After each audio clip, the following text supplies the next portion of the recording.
You might be creating an accidental culture and then firing people for a culture you never intended to create.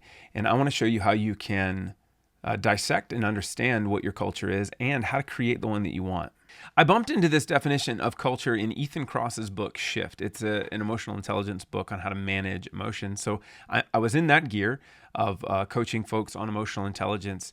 And I come across chapter 8, and Ethan just does a lovely job of laying out a succinct and clear definition of culture, obviously from the lens of emotional regulation, that I thought was too good to pass up. So I wanna draw out how I saw it in my head, and I want to show you what I see in organizations, so that maybe you can make it better.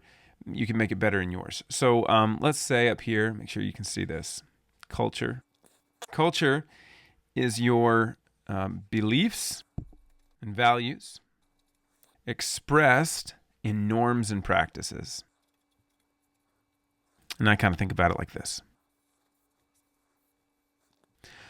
Okay, so let's talk about how you might have beliefs and values that you never wrote down on a piece of paper. They're not in your culture deck. Nobody would ever say that they are the on purpose values and beliefs of the organization, but they might just be an accidental expression of either your schedule as the leader, or your preferences, or your, and I hate to say this, but your pet peeves. Pet peeves often find their way into the cultural beliefs and values of an organization, simply because the highest paid person can't stand that, so they become a part of the culture. And if you choose to do that, hey, more power to you. It's your company.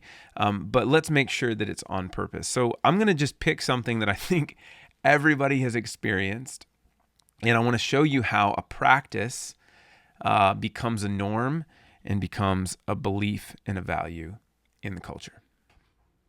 Okay, what's the practice? The practice is late night emails.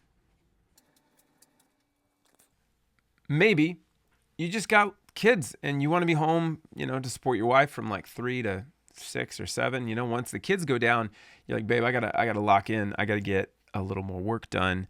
And so you pop on and you start sending some late night emails. And you're not telling your team they have to do that. That's just the rhythm that works for you. It is, there's nothing wrong or mean about this. It's simply a practice that you have. Well, here's what happens is, accidentally over time, right? Because you're available and other team members on there, one of your guys or gals, and they're popping back and forth with you on email. You're available, right? You're working. And what you create accidentally is this norm that hustle, especially late night hustle, equals you get rewarded.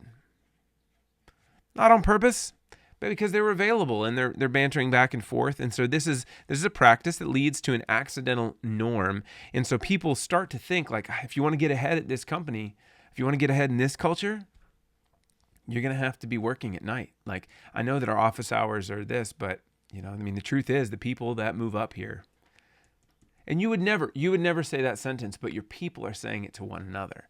And so here's what it creates is this available equals value. You add value by being available. That's not how you started it, though. You actually started it as a belief and a value that your family matters. My family matters. So I'm shutting it off at like 3:30. I'm going home. I'm going to be present with them. Your team interprets it as something else. They incorporate norms that hustle is rewarded, availability is rewarded, and you get this cultural value and belief that available equals value. Can you see where your practices are forming your culture more than you think? And I don't know which ones are coming to mind for you. This is a powerful exercise that you could do.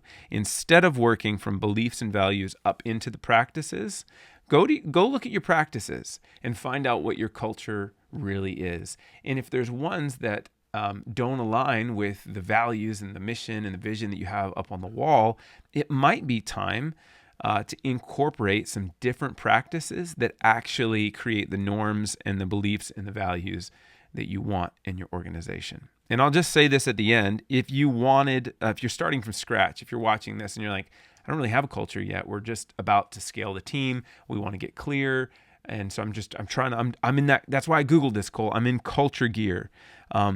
You have a beautiful opportunity of defining the beliefs and values you want, going up and then asking your team, your founding team, your leadership team, yourself, what norms would be an expression of this?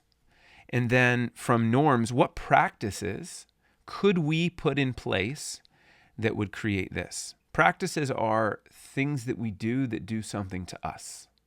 What practices will we put in place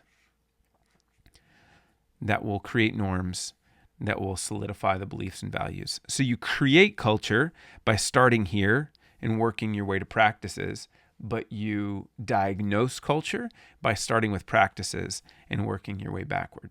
I hope this was helpful to you. If I can help you work through this process, reach out to me. You can email me at cole@leadovert.com, or just get a whiteboard out, get with your leadership team and figure out what your culture is, because this matters.